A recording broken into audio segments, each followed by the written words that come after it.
రాష్ట్ర పురపాలక పట్టణాభివృద్ధి శాఖ మంత్రి డాక్టర్ పొంగూరు నారాయణ నెల్లూరు నగరంలోని ప్రధాన సమస్యల పరిష్కారంపై ప్రత్యేక దృష్టి సారించి హామీ ఇచ్చిన గంటల వ్యవధిలోనే పనులను ప్రారంభించారు. వర్షాల సమయంలో నీరు నిలిచి వ్యాపారులు ప్రజలు తీవ్ర ఇబ్బందులు పడుతున్న సండే మార్కెట్ వద్ద రోడ్డు పనులకు మంత్రి నారాయణ శంకుస్థాపన చేశారు.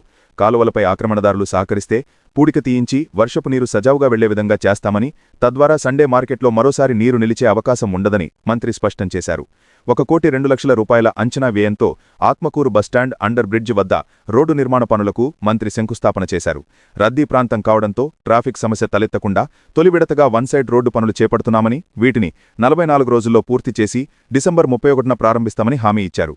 మరో ₹1,00,00,000తో డిసెంబర్ 31న రెండో సైడ్ రోడ్డు పనులకు శంకుస్థాపన చేసి ఫిబ్రవరి 15న ప్రారంభిస్తామని మంత్రి ప్రకటించారు.